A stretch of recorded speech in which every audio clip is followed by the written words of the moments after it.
Be me. 25-year-old guy, decent job, own apartment, no criminal record. Basically, what women claim they want. Except apparently being nice is dating kryptonite. Story of my romantic disasters. Let's start with Jessica from college. Met her in literature class, really sweet girl. Or so I thought. We study together for 3 months, I help her with essays. Always respectful, never pushed for anything physical. Ask her out after our final exam. Anon, you're such a good friend, but I don't see you that way. Friend zone speedrun any % world record. Find out she's dating Chad, who called her fat in front of everyone. Makes perfect sense. Next attempt was Rachel from work. We talked every day for 6 months. Brought her coffee, remembered her favorite pastries. Listened to her complain about her terrible dates. Why can't I find a guy like you, Anon? Because I'm right here, Rachel. Ask her out after she breaks up with her cheating boyfriend. I don't want to ruin our friendship. 2 weeks later, she's dating Marcus from accounting.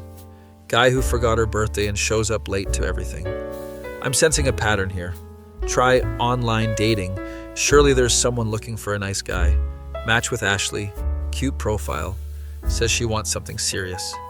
We text for 2 weeks. Great conversations. Plan our first date. Nice restaurant. Nothing fancy but respectable. Show up on time, dressed well. Flowers because I'm classy. She seems surprised I actually brought flowers. Wow, nobody does that anymore. Dinner goes great. We laugh, talk about books and movies. Walk her to her car, don't try anything inappropriate. I had a really nice time, Anon. Think I finally found one who appreciates decent behavior. Text her the next day to thank her for the lovely evening. Radio silence for 3 days. Finally responds with, hey, sorry, been busy. Try to plan second date. I'm not really feeling a spark, you're really sweet though. See your Instagram 2 days later, making out with some guy covered in tattoos at a club. Caption says, finally found my bad boy. Delete dating apps for a month. Friend Tom tells me I'm being too nice. Dude, you need to play hard to get. Women want what they can't have. Sounds like stupid games, but I'm desperate. Meet Sarah at a bookstore, she's buying romance novels. Perfect opportunity to be aloof and mysterious. She drops her books. I don't immediately help. She looks confused and picks them up herself. Thanks for the help, she says sarcastically. Follow Tom's advice and act disinterested. Yeah, whatever. She storms off calling me a jerk. Can't win apparently. Back to being myself with Emma from my gym. We spot each other during workouts, always polite. Offer to help her with proper form on deadlifts. Thanks, Anon, you're so helpful. We start working out together regularly. I bring her protein shakes, offer rides home, never once make her uncomfortable or push boundaries. After 2 months, ask if she wants to grab dinner. Anon, you're like a brother. To me. Brother zone is somehow worse than friend zone. Watch her leave with Dante, who interrupted our conversation. Called her babe. Within 5 minutes of meeting her, she ate it up. My friend Mike tries to give me advice. You're being too available, Anon. Make them chase you. Explain that I tried being aloof with Sarah. No, not aloof, just don't be so eager. Fine. Mike, I'll try your strategy. Meet Christina at a coffee shop. She's struggling with her laptop. I know how to fix it. Resist urge to immediately help. Wait 10 minutes, then casually offer assistance. Oh, thank God, you're a lifesaver, Anon. We chat while I fix her computer. She seems interested, asks for my number. Wait 3 hours before texting back instead of immediately. She responds quickly, seems eager to talk. We plan a date for Friday. Day of the date, she cancels last minute. Something came up, rain check. See her at the same coffee shop next day, with some guy who looks like he hasn't showered in a week, hanging all over him while he ignores her completely. She sees me and waves awkwardly. I wave back because I'm not a psychopath. Christina texts me later. Sorry about yesterday, that was my ex. He's really toxic, but I can't stay away. At least she's honest about her terrible choices. Try a different approach with Melissa from my cooking class. Decide to be myself, but not overly helpful. She burns her sauce. I offer a small tip instead of fixing it. Thanks, Anon. You always know what to do. We become cooking partners. Great chemistry. She laughs at my jokes, touches my arm while talking. Classic signs of interest according to the internet. Ask her out after class ends. Anon, I think you're amazing, but I'm not ready to date. Classic line, seen it before.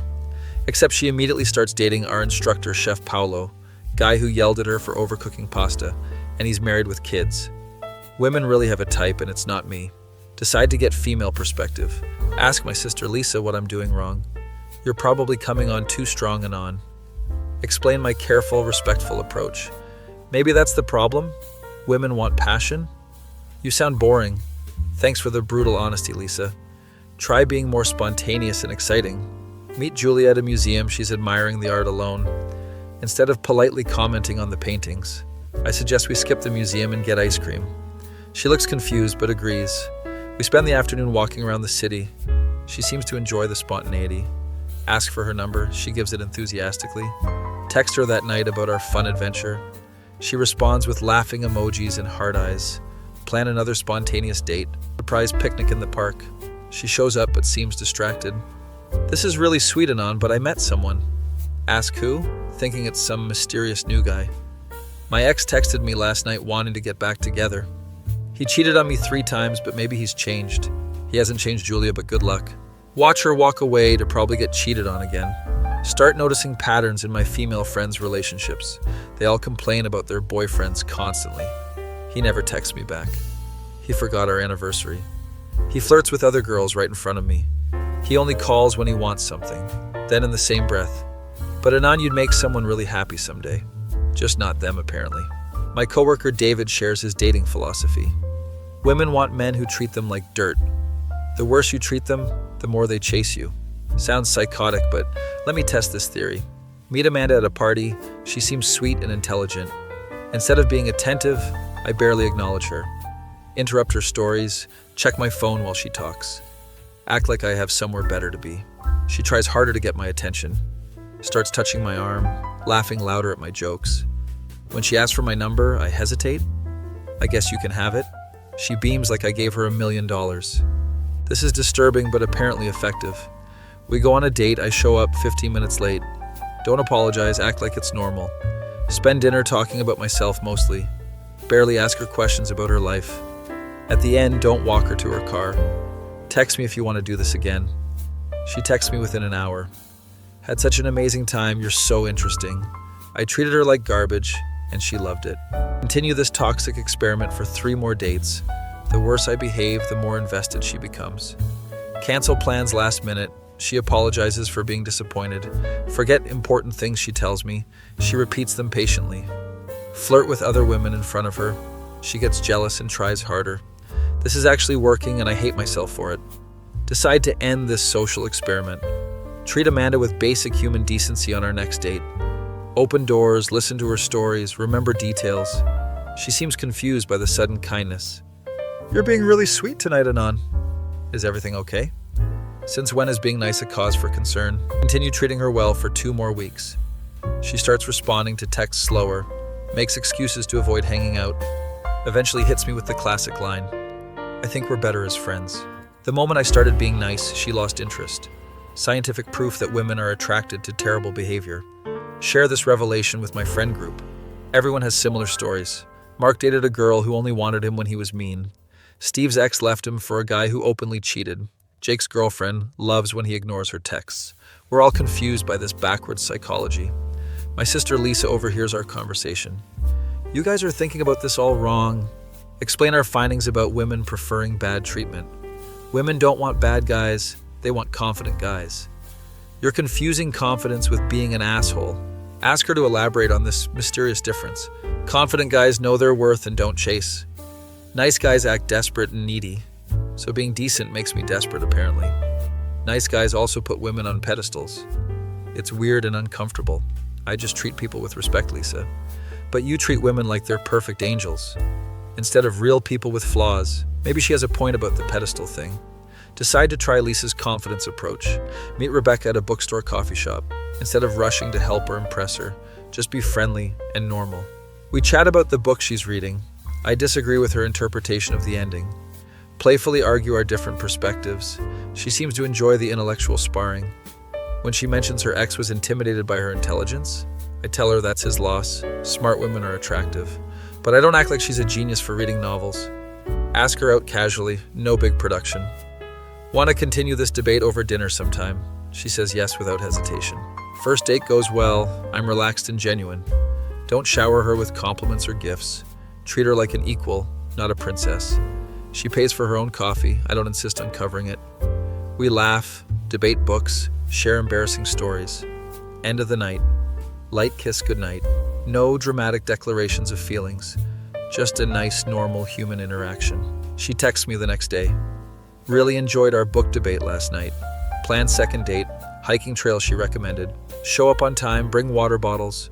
Normal, thoughtful gestures, not over-the-top romance. During the hike, she tells me about her terrible ex. Instead of white knighting and bashing him, just listen and make neutral comments. Sounds like you're better off without that drama. Don't try to be her therapist or savior. Third date, she invites me to cook dinner at her place. I bring wine and ingredients. We cook together. She burns the garlic. I tease her gently about it. Clearly, I'm the better chef in this relationship. She throws a dish towel at me, laughing. Normal, playful banter between equals. We're watching a movie after dinner. She curls up next to me on the couch. I put my arm around her naturally. No awkward asking permission or overthinking. During a boring part of the movie, she looks up at me. You're different from other guys I've dated. Here we go, waiting for the friend zone speech. How so? You don't act like you're trying to prove anything. You just seem comfortable being yourself. Maybe Lisa was right about the confidence thing. 6 months later, we're still dating. She's never once called me too nice, or said she needs space or wants to be friends. Turns out treating someone like a normal human being, while maintaining your own dignity and boundaries, is somehow revolutionary in modern dating. Who would have thought basic self-respect was attractive? My friend Tom asks what changed. You stopped being a doormat, Anon. I wasn't being a doormat, I was being polite. Same thing in dating, unfortunately. Rebecca confirms this theory one night. Your niceness isn't the problem, Anon. It's when nice guys have no backbone. They agree with everything and have no opinions. It's like dating a golden retriever. Harsh but fair comparison, Rebecca. She explains the difference between nice and attractive. Nice is bringing flowers on every date. Attractive is bringing flowers because you want to, not to impress me. Nice is agreeing with everything I say. Attractive is having your own thoughts and sharing them. Nice is putting me on a pedestal. Attractive is seeing me as an equal worth your time. So the secret was self-respect all along. Not being mean or playing games. Just knowing my worth and acting accordingly. Treating women like people instead of prizes to be won. Rebecca and I move in together after a year. She still sometimes mentions how refreshing it was to date someone who didn't worship the ground she walked on. Most guys either treat me like crap or like a goddess. You just treat me like Rebecca. Revolutionary concept, apparently. My dating disasters finally make sense. Jessica wanted someone who challenged her. Rachel wanted someone who wasn't always available. Ashley wanted someone with backbone. Sarah wanted someone who respected himself. Emma wanted someone who saw her as human. They didn't want assholes. They wanted men who knew their own value and wouldn't compromise it for female approval. Turns out being nice isn't the problem. Being a doormat disguised as niceness is the problem. Confidence isn't about being mean. It's about being secure in yourself, not needing validation from others, including the women you're trying to date. Biggest dating lesson I learned. Stop trying to prove you're worthy of love. Start acting like you already know you are. Women can smell desperation from miles away, but they're drawn to genuine confidence. Not the fake cocky kind, the quiet, secure kind that doesn't need to prove anything. 3 years later, Rebecca and I get engaged. She jokes about putting rejected nice guys worldwide in our wedding announcement. They'll never understand why you got the girl. Because you stopped trying so hard to be perfect and started being real instead. Moral of the story. Nice guys don't finish last. Guys with no self-respect finish last. There's a massive difference. Be kind but know your worth. Be generous but keep your dignity. Be respectful but demand respect back. Treat women well but don't worship them. Turns out the secret to dating was learning to date myself first. Being comfortable alone made me attractive to someone else. Who would have thought? Well, at least he finally got someone. Only took him realizing his personality was about as exciting as watching paint dry. Blood really thought being a doormat was attractive. Be me. 26-year-old guy, work construction, decent shape, dating Brittany for 3 months. She's 24, works at some marketing firm, very independent, constantly talks about wanting a real man. I need someone masculine and strong and on. Not like these soy boys I usually date. Okay, Brittany, I'll show you what you asked for. First test comes when we're shopping for groceries. She starts grabbing expensive organic everything. I tell her we're getting the regular brand, but Anon, this is better quality. Brittany, I'm paying and I decide what we buy. She looks shocked but doesn't argue. Wow, okay, you're really taking charge. Seems pleased so far. Next week she suggests we watch some romantic comedy. I change it to football without asking. What are you doing, Anon? Watching the game, Brittany? You can read a book or something. She huffs and grabs her phone, complains to her friend Ashley about it.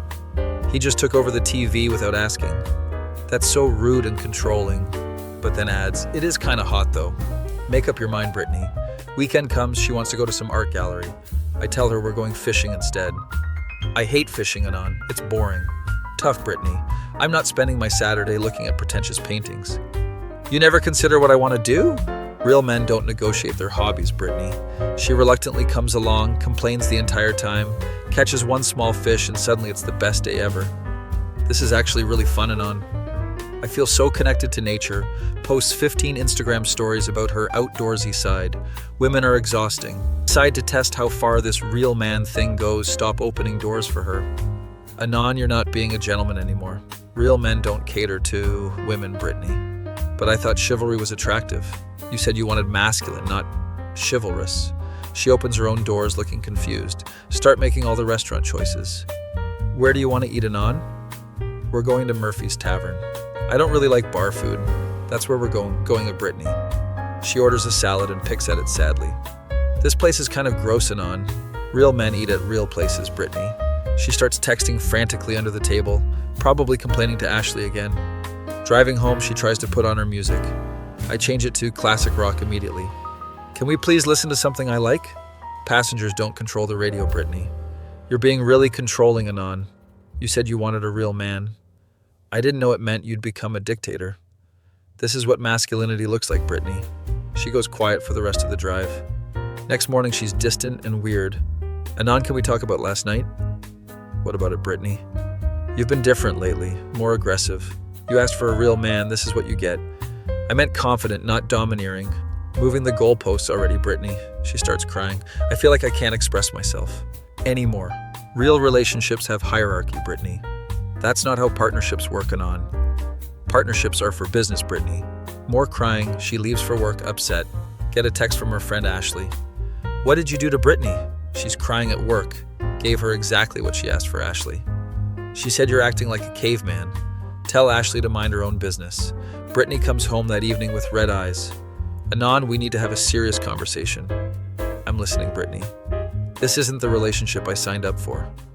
You literally asked for a real man, Brittany. I asked for confidence, not tyranny. What's the difference, Brittany? Confident men listen to their partners. They don't make unilateral decisions about everything. Sounds like something a weak man would do. She starts sobbing again. I miss the old you, Anon. You used to care about my opinions. Real men don't need female input for every decision. That's not masculinity, that's just being an asshole. Interesting how quickly the tune changes, Brittany. I want a partner, not a master. Then you don't want a real man, Brittany. She storms into the bedroom crying, calls her mom apparently, can hear her through the door. He's become this horrible, controlling person, Mom. I just wanted him to be more assertive. Now he won't let me have any say in anything. Her mom's voice gets loud enough to hear. Brittany, that's not normal behavior. You need to leave if he's controlling you. Thanks for the advice, Janet. Brittany comes out an hour later. Anon, I think we need to take a break. Because I gave you what you asked for? This isn't what I asked for. You wanted a real man, Brittany. Real men don't treat women like children. They don't make every decision without input. They don't ignore their partner's feelings. Sounds like you want a feminine man, Brittany. I want a man who's strong but still treats me as an equal. That's contradictory, Brittany. No, it's not, Anon. My dad is masculine and he respects my mom. Your dad does whatever your mom tells him to do. That's called a healthy relationship. More crying. She's really going for it now. I can't believe I have to explain basic respect to you. Respect is earned, Brittany. I'm your girlfriend, not your employee. Girlfriends serve their men, Brittany. Her jaw drops completely. Did you just say I should serve you? Traditional gender roles, Brittany. Traditional doesn't mean subservient. She's screaming now. Neighbors probably think I'm beating her. I wanted you to be more decisive, not a dictator. I wanted you to take initiative, not control everything. I wanted confidence, not arrogance. Make up your mind, Brittany. She collapses on the couch, crying hysterically. This is all my fault for asking you to change. I ruined everything by wanting you to be more assertive. Finally, some accountability, Brittany. I should have been happy with how sweet you were before, too. Late for that now, Brittany. She looks up with mascara running everywhere. Can we please go back to how things were? You can't unring that bell, Brittany. I don't want a real man anymore, Anon. I want my kind boyfriend back. That guy is gone, Brittany. More sobbing, she's really laying it on thick. I was so stupid, Anon. I had everything perfect. I got influenced by my friends talking about alpha males. I thought I wanted someone more dominant. Classic Brittany. Blame your friends. But I hate this version of you. You don't consider my feelings at all anymore. Real men don't operate on feelings, Brittany. She starts hyperventilating. I can't breathe, Anon. This is too much. I feel like I'm suffocating in this relationship. Dramatic much, Brittany. I need space to think about what I want. Take all the space you need, Brittany. She packs a bag through tears. I'm staying at Ashley's for a few days. Maybe when I come back, we can figure this out. Don't bother coming back, Brittany. What do you mean? I mean, we're done, Brittany. Because I need space to think, because you don't know what you want. I know I don't want this, Anon. I want the man I fell in love with. That man was too weak for you, Brittany. He wasn't weak, he was kind. Kind men can still be masculine. Pick a lane, Brittany. She's crying so hard she can barely speak. I made a terrible mistake asking you to change. I destroyed the best relationship I ever had for some stupid fantasy about alpha males. Hindsight is 2020, Brittany. Can we please try couples therapy? I'll take full responsibility for this mess. Too little, too late, Brittany. I'm begging you, Anon, please don't give up on us. I learned my lesson about wanting someone different. You can't unlearn what you've learned, Brittany. She grabs my arm desperately. I swear I'll never complain about you being too nice again. I'll never ask you to be more dominant. I just want things back to normal. Normal was never good enough for you, Brittany. She slides down the wall, crying. I ruined everything, didn't I? Yes, Brittany, you did. I'm such an idiot for listening to dating advice online. They said nice guys finish last. So I tried to turn my nice guy into a bad boy. How did that work out for you, Brittany? It was horrible, Anon. I felt powerless and unheard. Like my opinions didn't matter at all. Like I was just decoration in my own relationship. Welcome to traditional gender roles, Brittany. I don't want traditional roles. I want partnership and teamwork. I want someone who values my input. Then you don't want a real man, Brittany. She wipes her nose on her sleeve. Maybe real men aren't what I thought they were. Maybe real men can be strong and respectful. Maybe masculinity doesn't require treating women badly. Interesting theory, Brittany. Please, Anon, can we start over? I promise I'll appreciate your kindness this time. I won't take your sweetness for granted. Promises are just words, Brittany. What can I do to fix this? I'll do anything to get us back to normal. Nothing, Brittany. It's over. Over because I asked for something stupid? Over because you showed me what you really wanted. I showed you I was confused and influenced by bad advice. You showed me your true desires, Brittany. She's hyperventilating again. I can't lose you over this, Anon. You're the best thing that ever happened to me. I was just trying to make our relationship more exciting. How exciting is it now, Brittany? It's a nightmare, Anon. I hate every second of it. I miss laughing with you. I miss having fun together. I miss feeling like equals. Then you miss weakness, Brittany. I miss feeling loved and respected. Real men don't coddle women, Brittany. She stands up shaking. Fine, Anon. You want to be this person forever? You want to be cold and controlling? Then I guess I'll have to live without you. Guess so, Brittany. I hope someday you remember who you used to be, before you turned into this stranger. The real you was perfect just the way he was. The real me was a pushover, Brittany. The real you was loving and considerate. He made me feel safe and cherished. He was more of a man than this tough guy act. You're lost, Brittany. She grabs her suitcase and heads for the door. I'm gonna find someone who can be strong without being cruel. Someone confident without being controlling. Someone masculine without being toxic. Good luck with that search, Brittany. I will find him, Anon. And when I do, I'll appreciate him properly. Because I learned what I actually want from this disaster. She pauses at the door. I wanted you to be more confident in yourself, not confident that you could walk all over me.